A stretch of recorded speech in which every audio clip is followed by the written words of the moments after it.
Okay, we're live on YouTube right now. And we're going to go live here in 3 minutes to the Zoom. And I think we're all set. Is there anything that you want me to bring up related to this topic or anything else? No, I just really want to talk about it. I just want to just talk about, it's note investing. You can't control the stock market. You can't get mad at the stock market and attempt to file criminal charges, threaten criminal charges, have temper tantrums when the stock market changes and shifts. So, I just want to talk about it and be adults about it. Okay, perfect.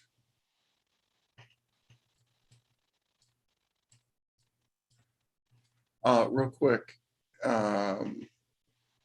you were going to send me a login for some of the Zoom videos that you said you had regarding the mentoring. Yeah, I'll send that when we get done today. I'm sorry, I forgot. No problem. I just wanted to remind you, that's all. Okay, thank you.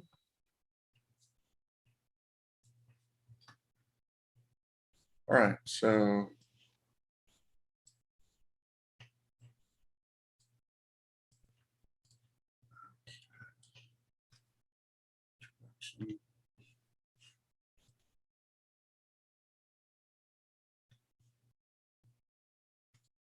right.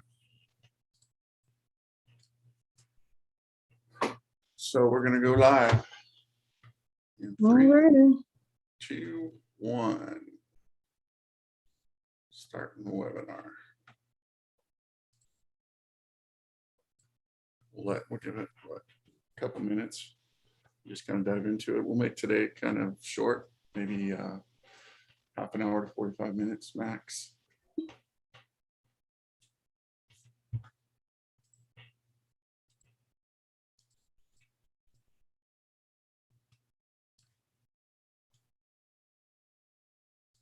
For those of you who are just joining us, we're going to give it about 2 to 3 minutes and we'll kind of dive into it. Let a few more people roll in here.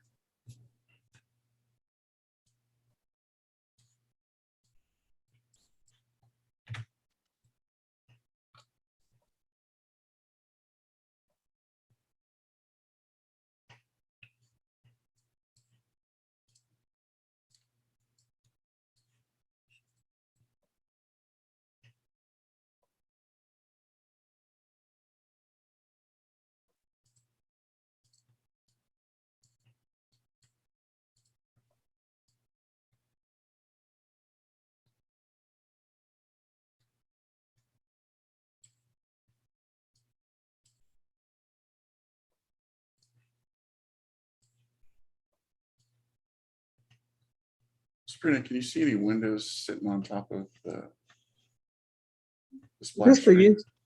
Just the YouTube live window to the left.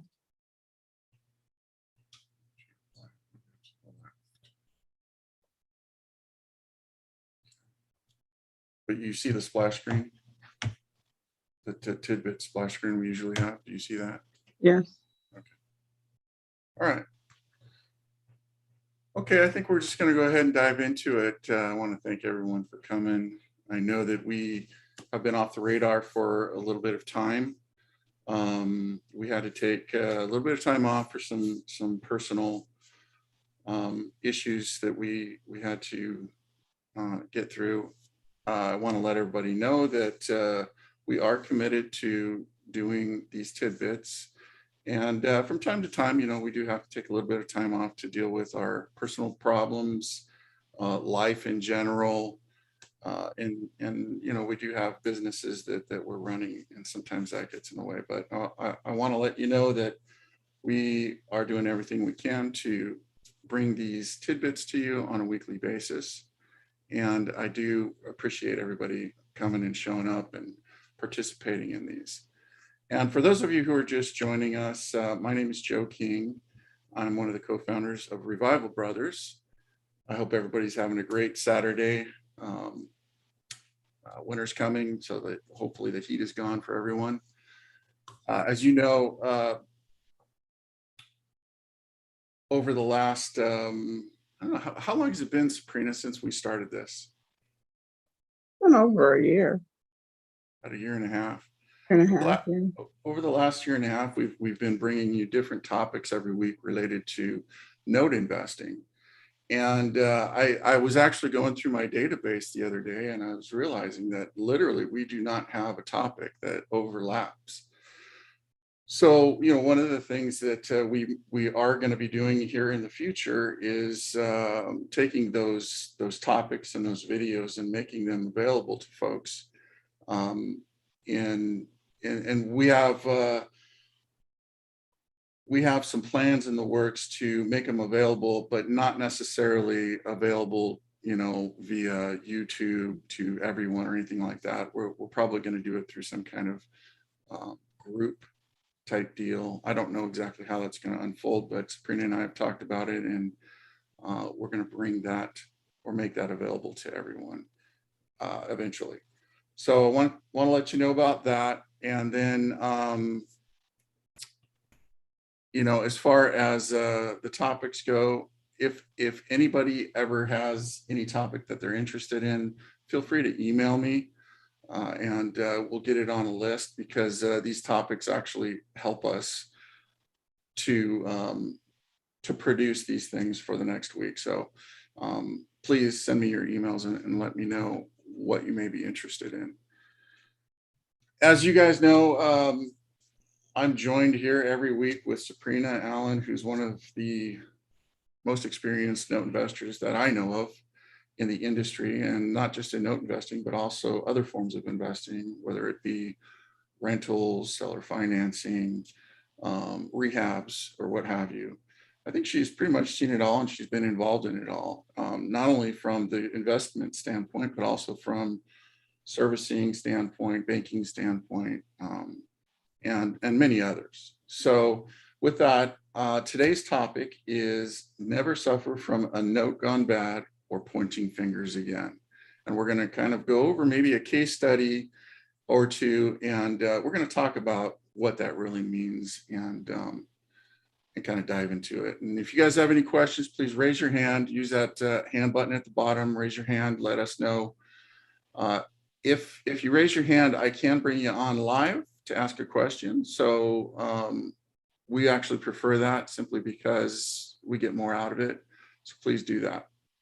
With that, I'm going to turn it over to Sabrina. Sabrina, the floor is yours. Hello, everyone. It has been a long time since I have been on. Suffered a loss of losing Aaron, and I just needed some time to kind of figure some things out, because I didn't really realize how much he did for me. So I'm back, taking one day at a time, and will do my very best to carry on without my right hand. And with that being said, we have ups and downs in the note industry. Pricing, things happen, and running a servicing company, you see all kinds of things. And we try to be as transparent as possible. And sometimes, investors, remember, I say the keyword investors, don't always feel like maybe we're being honest. They want to call us liars. They want to call us cheaters. And I'm going to just say, I'm going to call a spade a spade. I've not been in this industry for 25 years because I'm dishonest. I don't operate with integrity or any of those things. Now, I can't say that for all of us. I've not ended up in an orange jumpsuit for a reason, and I don't intend on it or ending up in an orange jumpsuit. But sometimes you can't take things personal when you get information from your servicer, or you read something in the information board, or conversation log. And I'm going to use the example of when you buy a note and it says that the property is vacant. We're going to start there. You buy a note and it tells you that the property is vacant and you're going through foreclosure. What is the risk that you have when a property is vacant when you're going through foreclosure? One of the greatest risks is squatters could actually enter into that property in the foreclosure process. If your servicer has a report showing that that property is vacant, we don't do an occupancy check every single month unless the investor of that note is paying to do an occupancy check. So we basically will report the last status of that property that is known. If by chance, after that foreclosure is completed and you still have to do an occupancy check before you either start eviction or you take possession of that property. And now you say you find that the property is now occupied. Like, uh-oh, what happened? What happened is that something changed. That doesn't mean that your servicer or your seller was dishonest. That means that somebody moved in. That means that there's a possibility that the borrower even moved back in because they realized that they had every legal right to do so until that foreclosure was completed.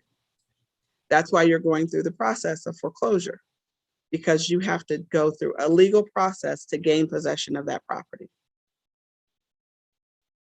And if you rack up fees, if you rack up anything, that's your responsibility because you are the investor. It's an investment. And in investing, there's a risk. And if you don't have the full capability of taking that risk, don't invest. Because we talk about notes are risky, very risky. Joe, have you guys ever had anybody, squat in your properties in any of the deals you guys have done?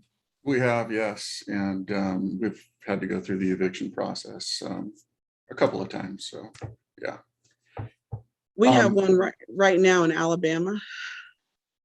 We have been, so because of the whole COVID thing has really complicated things, you guys, with eviction, with the moratoriums being put in place.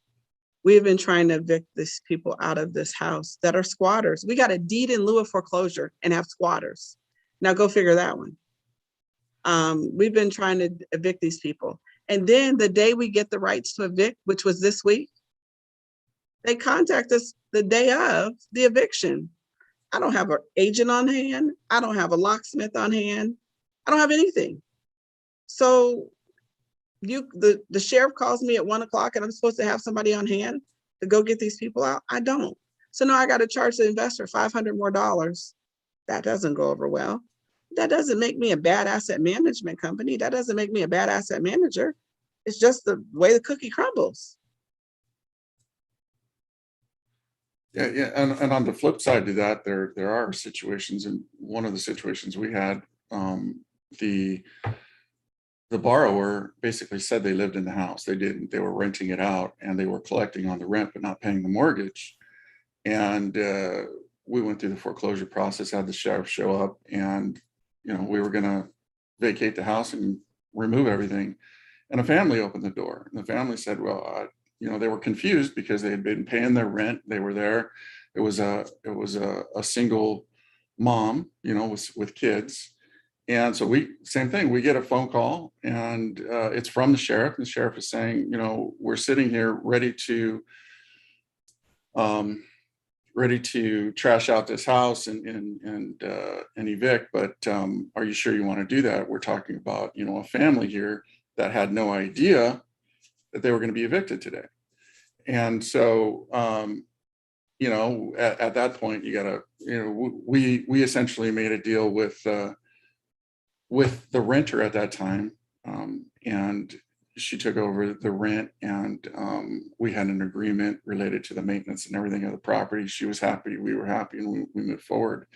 But things like that happen, and you just got to deal with it. And had it, had that person, the borrower been there, we would probably have removed that person because the person was not a very good person.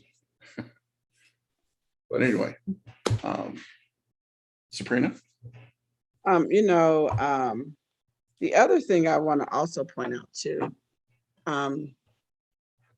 sometimes when you're buying a note and maybe like the foreclosure sale is already set and you're trying to make a decision, well, how do you handle this, or how do I handle this? Sometimes we will suggest as a servicer, don't file a substitution of plaintiff. Continue to foreclose in the entity that was already foreclosing, and we will clean up the paperwork on the back end. But complete disclosure, there's a purchase and sale agreement in hand. If there's any delinquent taxes, if there's anything that needs to be taken care of up front, you need to take care of that right away. And generally the investor does that. And why is that a big deal? Why is it not a big deal? Why do I bring this up? Because you can't pick and choose what responsibilities you want to take on and you don't want to take on. And I say to you guys that sometimes it's best just to complete the foreclosure in the entity's name that's already at the finish line. We have one we completed when we bought from what was Revolve before it was Revolve. I don't even remember, but anyways, before Revolve with Chaz, we completed a foreclosure over 2 years ago. Completed the foreclosure, turned it into a rental. We've collected rent for 2 years and we just got the deed and we completed it in their name. So nobody was tripping until like maybe 2 months ago. Now the investor every single week, where's my deed? Where's my deed? Where's my deed? But you've collected rent for 2 years and now all of a sudden it's a 911. Come on, stop. You've not missed a rent payment. We signed the lease, we put a lease in place, we've managed the rental, but now it's a problem. Don't create urgency where it's not necessary. And the reason why it took so long to get the deed is because there was issues with the trustee that actually oversaw the foreclosure. It had nothing to do with there was. So Claudia passed away. Nobody knew what Claudia and I were working on. So I had to go through 5 or 6 people because Chaz had no idea. And I'm not talking bad about Chaz. He had no idea of the paperwork that Claudia and I were doing. And so it took a minute. We figured it out, but it literally took 2 years. And thank God for Casey Wilson and Associates. They're the best. But sometimes, you guys, these fixes are not overnight. And it's not that somebody's not doing their job. It takes research. It takes time to hunt people down for signatures. And sometimes there is extortion. I mean, they want $300-400 a signature. And I thought I was being mean because I was charging $100-200 a signature. I think I'm gonna up my ante. I'm just joking, but you got one guy told me he wanted $1,000 for a signature. I said, what? But you run into all kinds of things. But I say, don't let your note deal suffer by pointing fingers and, just having fits. Let's just figure it out.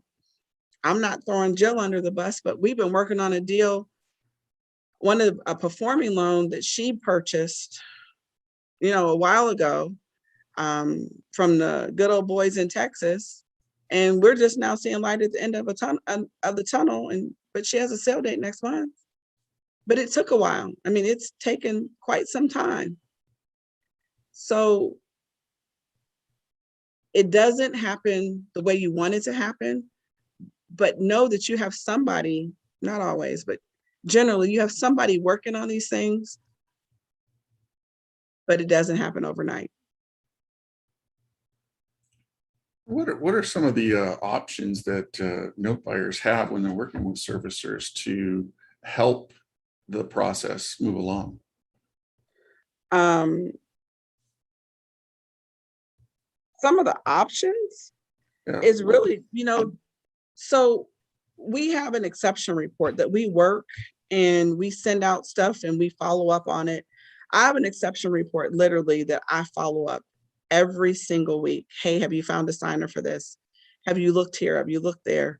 Can you look at these options, doing research? And sometimes it's like, trying to track things down where we all know people move, mergers happen, um, mortgage companies close down, banks close down, and it's like trying to find a needle in a haystack. It's possible, but it does take some time and work. Phone call after phone call. It's not just like picking up the phone and you get somebody on the phone and that's it. That's the answer. Mhm. And um, I don't know, and maybe for me because I've just been around so long, and I've been able to see the end results. I have more faith in the system than other people who have not. But in the system, in the broken process, I've seen people lose a lot of money. I've seen people make a lot of money.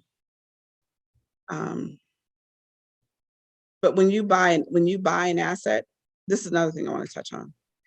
If you're not on the purchase and sale agreement, you have a problem. Don't go back to the person that was the end seller and think that you're going to be able to enforce anything with them. Because good luck in court. Because whoever you purchase the asset from is really who you need to pursue, not anybody in between. So if you've dealt with a broker, if you've dealt with a middleman, you can threaten to sue all you want to. Good luck in court. So again, not calling any names. You guys are dealing with some of your teachers and your instructors who are marking up assets, and you're buying the assets from your instructor. Well, that's who you need to sue. You need to sue your instructor. Check your PSA agreements. Make sure Yeah, you understand what's look in at them. the language of your purchase and sale agreement. So regardless of if you know who sold the asset or not, doesn't matter. And the reason why they don't want to give you the original PSA, because then they're really telling that they marked up the asset anywhere from $5,000 to $20,000. And you heard me say $5,000 to $20,000 because that's what she was notorious of. And it's not me.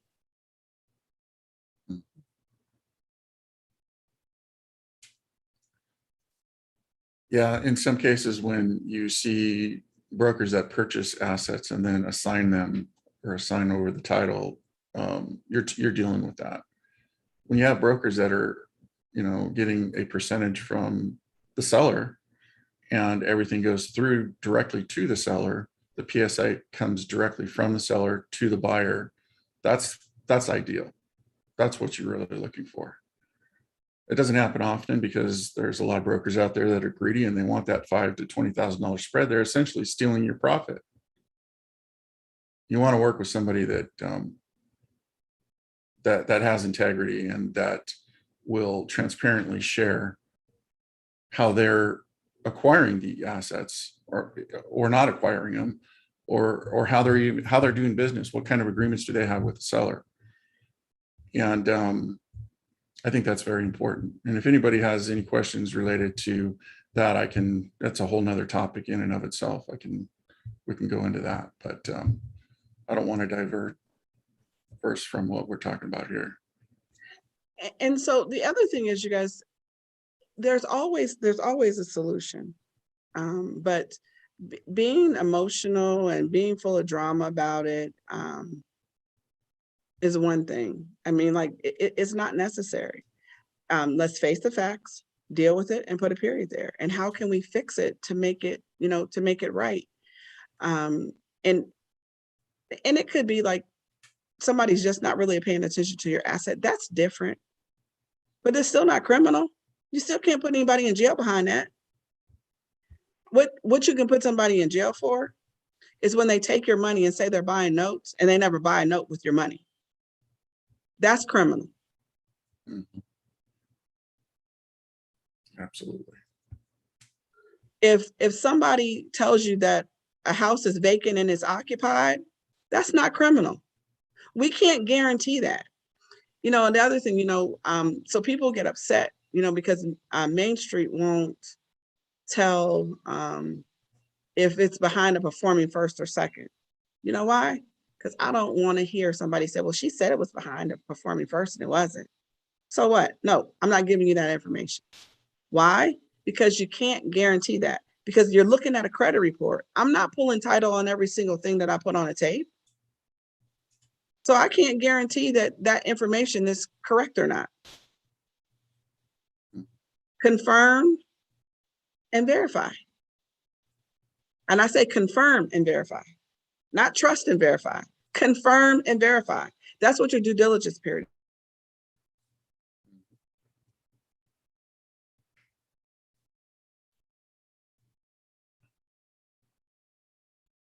So we lost There's life in the property. you there for a second, Sabrina. I don't know why. I got builders. I got a couple houses being built by me, so I don't know if that's kind of messing up my connection. But I was saying, send somebody out, to verify that information, to see if the property is occupied or vacant. Right. Yeah, and there's checklists out there. In fact, we have some checklists. And again, we had talked about releasing some of the checklists that we have for due diligence and other things related to note investing. And hopefully here in the near future, within a month or two, we'll have some of that stuff available for everyone. So we have a question here on the Why is the broker's profit relevant to me as a buyer? If the numbers work for me and the broker has brought me something that I probably wouldn't have found on my own, does the broker's cut or agreement with the seller matter? No, if you're happy with it. That's not the point I'm trying to make to you at all, but it's about how it's set up. And so what happens is you're not protected if you buy it from your broker. You remove some of your protection if you buy directly from the broker. If you're buying an asset, and if there's any recourse, you have to always use your broker to go back to your seller. So I'm just saying how you set up your deals, you need to set up your deals properly. If I charge someone for an asset, I send them an invoice. I charge them a fee and they know that that's a fee. I'm just transparent about I'm charging them a fee. But I always make sure that the purchase and sale agreement is between them and the seller. Because at that point in time, if there's any legalities or any legal action that needs to take place, it's taking place between them and I don't have to be in the middle of it. A lot of times I am the person who diffuses a situation and I can kind of help resolve a situation and I don't have a problem doing that. But if you bought the loan from your broker, that's who you're going to sue. You can't sue the seller because you didn't buy it from the seller. You bought it from your broker. That's the point I'm making. Right. And we do something similar. We take a percentage of whatever you purchase or acquire the note for. We take a percentage, and that percentage is usually negotiated with the seller on the back end of the deal, and the PSA comes directly from the seller to the buyer. That way, it's nice and clean. The way that we stay in business is that we build trust with our buyers. Everybody signs an NDA and we agree to work together for a period of time. And if you go around us, our sellers will let us know, and they'll tell us. And if that happens, then we'll typically just take you off the list and blacklist those people. And we've done that before because we've seen it happen. But we operate from a lot of our business at Revival Brothers operates off of trust. And, I don't want to work with anybody that I can't trust. And I don't want to work with anybody that doesn't trust me. I really enjoy working with people of integrity that do what they say they're going to do and deliver what they say they're going to deliver. So I think that the more that you do business like that, the better off you're going to be. One of the things that Susie and I were notorious for when we first started as independent contractors, as consultants 8 years ago, was that we actually, I said we were a task force of knocking down doors and getting people their money back because they'd given their entire retirements accounts to somebody and they hadn't bought notes. But we had to end with FCI. We could call to verify if the assets had been purchased. We knew who owned them. And it was just basically our relationships that we had and we could verify. And we started calling them out on the carpet about it. Hey, so-and-so gave you $1 million and they said that they bought assets from you. And we know this list of assets belongs to group A over here and you don't own them. So could you please explain? And even if they didn't get all their money back at once, they got put on payment plans and a lot of those investors have been made whole. I've never been in the business ever to take anything from anybody, and I'm not going to start today. Are there any questions that anybody has out there on this topic? If there are, please raise your hand. I'd like to bring you on live to ask the question. If not, we are at that halfway mark here, Sabrina. And we did say that we wanted to keep this to a half an hour, maximum 45 minutes. So I think that we'll field some questions right now if you guys have any. Or maybe you have an experience that you want to share. Go ahead and raise your hand and I'll bring you on live. And if you guys don't know how to raise your hand, it's that little hand button at the bottom of your Zoom screen. It's like we have Martin who wants to come on. I'm going to bring him on right now. Martin, you're on. Looks like you're muted. If you want to unmute yourself. There we go.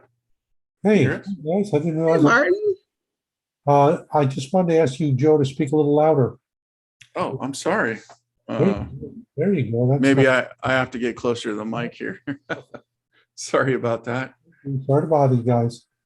That's a No bother, Martin. Thanks for letting us know. nice, simple problem, simple solution. Quick solution. Absolutely. I really enjoy these events. Thank you very much. Thanks for joining us. Yeah. Bye-bye. Bye-bye.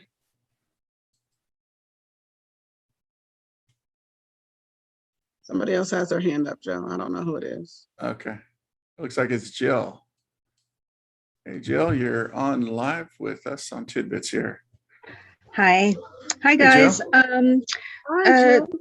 Hi, this is probably another one of my, dumb questions, but we're moving on. What if you bought a pool of notes, 4 or 5 at a time? Should you end up getting individual purchase agreements for every single note? Or do they sort of all come wrapped in a bow?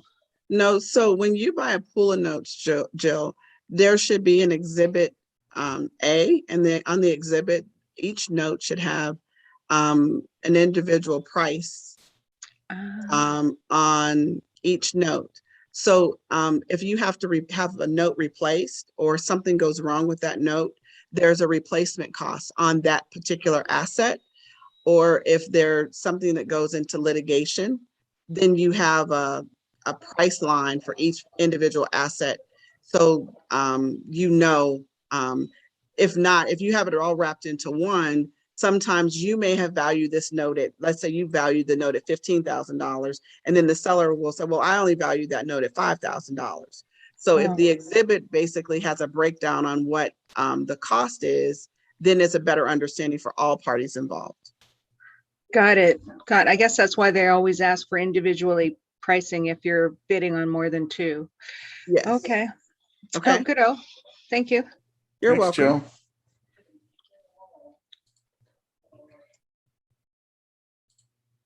Any other questions? Go ahead and raise your hand and we'll bring you on live. So someone wants me to talk about insurance needed for LLCs versus business trusts. Thank you. Okay. So I actually just basically carry a blanket umbrella policy for $10 million with my insurance agent. And what that blanket insurance policy actually covers, I basically told my insurance agent what I did, and he put insurance on me. I'm being honest about that. And I have LLCs and I have trust. So that policy covers me for everything. And then I still cover individual insurance on my REOs. And I also do forced place insurance on any assets that I have questioned if insurance is on. And then anything that I'm doing to fix and flip on, I also carry individual and insurance on those as well. So I don't know if that answers your question or not.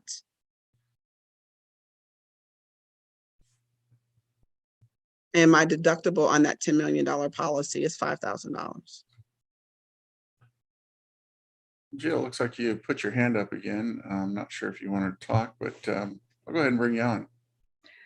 Yes, so Sabrina, it sounds like you got an errors and omissions professional policy for 10 million. Is that what you got, do you think?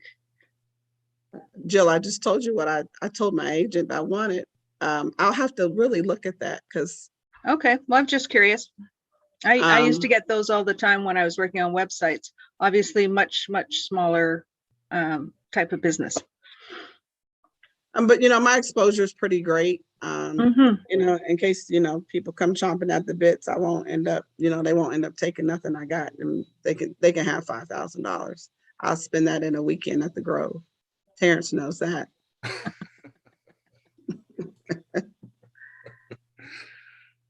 Okay, anything else, Jill?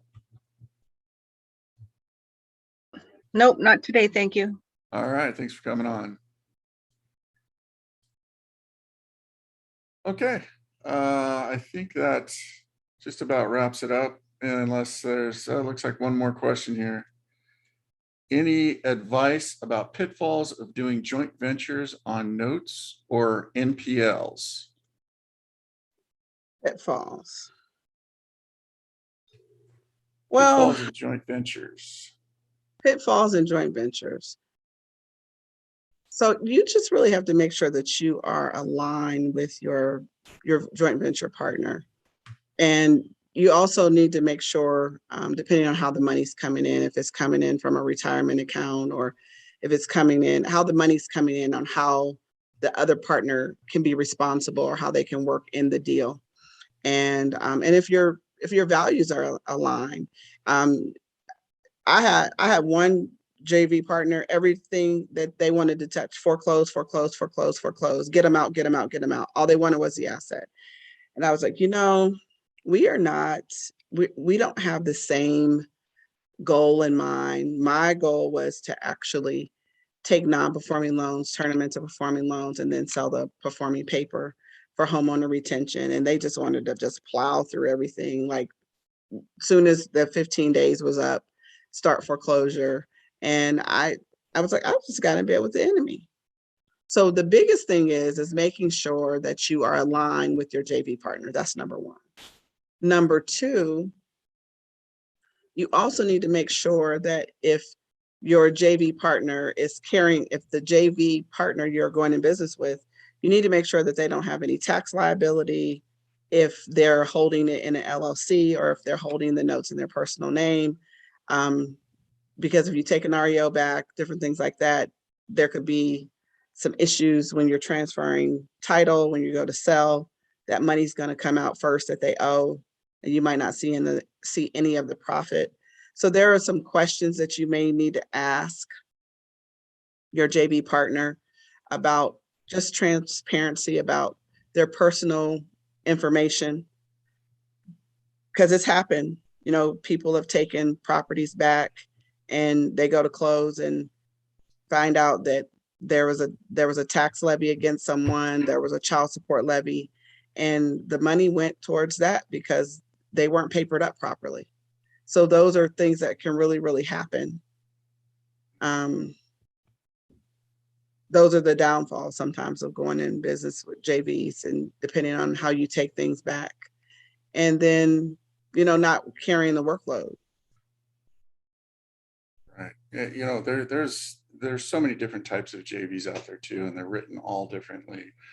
And we've spoken to many lawyers in generating our joint ventures, and basically what we got out of it was that joint ventures are like the wild, wild west right now. I mean, Mhm. you can write them however you want. And a couple of things that I've learned is if you're going to go into a joint venture, make sure that and especially if they're going to be investing in more than one asset, make sure that there's no cross collateralization happening, because if there is, you can get screwed royally and really quick.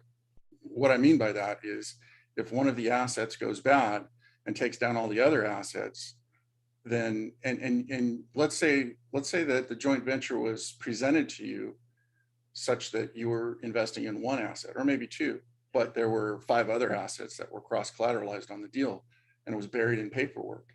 You got to know what your joint venture contract says, and you got to know exactly what you're investing in.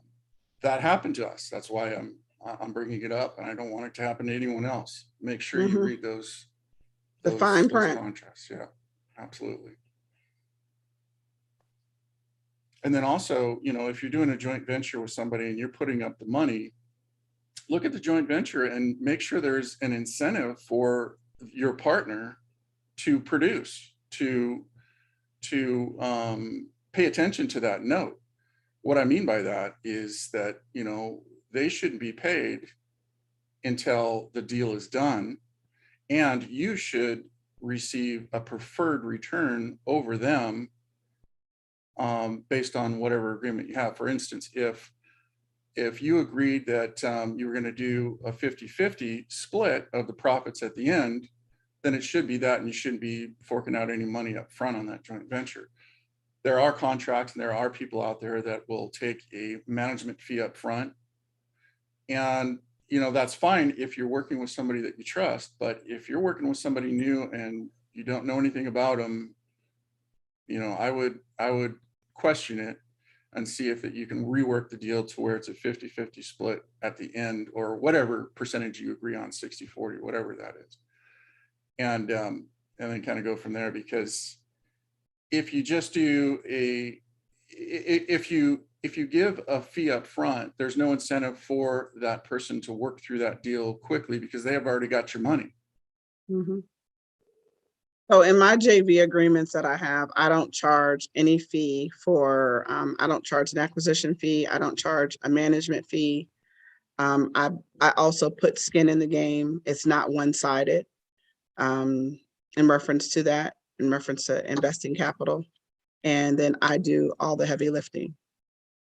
So again, it's just how you structure your JV, deals.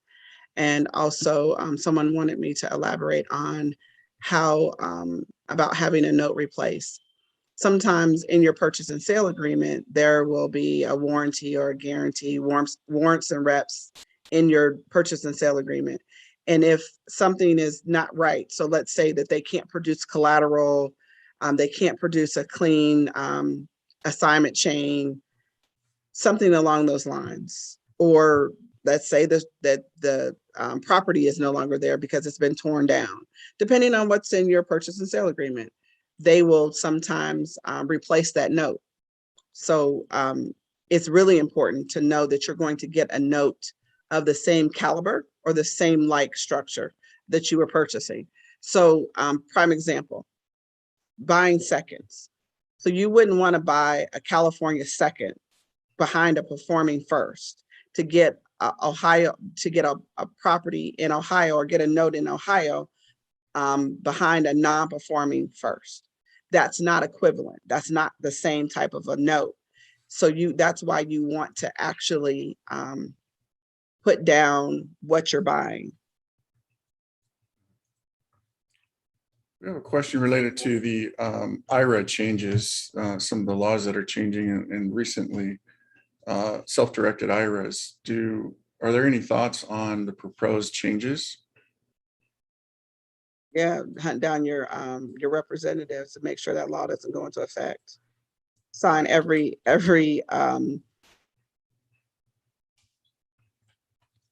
everything that you could possibly have signed to make sure that your voice is heard, because it's going to hurt. If they change the laws and they go into effect the way they're supposed to go into effect, it's going to hurt. That's my 2 cents. Belinda would probably be the person to really answer or give advice on this, because I'm not an expert. This is not my level of expertise. But I know that based off of the way we've been taught to do business in our space, especially having checkbook control, and how a lot of us are having to turn over control of our assets to our Ira companies right now. They couldn't get it right when we had checkbook control, and now we want to give them control of our assets. Man, get out of here. No. They don't even pick up the phone. Half of them. They don't call back. Right. Yeah, so definitely fight it if you can. Write a letter, do whatever you can, raise some hell out there. I mean, as note investors, I think that's our responsibility to make sure some of these ridiculous laws don't come into play. I mean, when you really look at it, it's just like they're continually pushing the small person down, or the small company down, while these large companies just swallow everything else up. Yeah. And it's just not right. Okay, well, I think we're at that time. Unless there's any last questions, we have time for maybe 1 or 2 more. But if not, I think this is a good place to start to wrap this up. Sabrina, did you have any last words? I just want to say, I want to thank all of you all for being, patient and understanding with life events. As we get older, probably 15 years ago, I used to have somebody say, you needed to use the get hit by the bus theory and how you set things up with the note business, which forced me to have processes and procedures and checklists and all of those things. And I did all of those things 15 years ago. And I never thought the day would come that I had to really put that concept into life. Losing Aaron was very devastating to me. He's been with me for 14 years. And I always thought that I would die before him. And that's the truth. But it has been a life changer for me, because I didn't really realize how much he did for me. A person that can complete your sentences and can complete your thoughts because you've worked so well together and you've meshed so well together. I don't know if I will ever find that again in my career. But for those of you who sent flowers, who sent cards, who contributed to help bury him, I want to say thank you. And life has not been the same for me since I received that phone call on his transitioning. And since COVID has happened, life has not really been the same for a lot of us. But I do want to say thank you from the bottom of my heart for those of you who have stood by me and who have been supportive. I am not back to myself. I will say that. I am struggling every day with my own personal issues as well. But I am committed to continue to give all I have to give until I can't give anymore. So I just want to say thank you all for your understanding and your support. And hopefully I will be back at 100% sooner than later. And this is what I do because I love what I do, not because I want to do it. This is my passion. This is my dream. And I'm seeing things. My son just opened a broker shop. It was a surprise to me that he actually opened his own brokerage. He's now a full-blown loan originator, opened his own shop, never said a word to me about it until he actually was cutting the red ribbon on the door that he was able to achieve that. So when you think people aren't watching, you don't think people are listening, they are. And I know that I'm putting some good seeds in the ground and teaching morals and values, not only to my children, but trying to instill good values in the people that I teach the business to. May come across harsh sometimes, but you got to do it the right way. I don't want you to do it the wrong way. And I don't want you to get into your feelings, because investing is not emotional. It's about making sound and good, solid decisions. And you guys have a good week. And I will see you guys next week for sure. And we'll probably talk about something on compliance, unless something crazy happens this week to piss me off, and we'll talk about it. And that's the truth. I'll call Joe and say, you know what? Do you know what happened? And we're going to talk about it on Saturday. So that's generally, you guys, how the topic comes up for the weekend. It sure does. Well, thank you so much, Sabrina, and thank you for coming on. I know that you're not feeling all that well, but I know everybody that's online right now with us, their hearts are with you, their prayers are with you. And I just want to say, take a moment of silence for Aaron right now, and wish him and his family all the best. Thank you.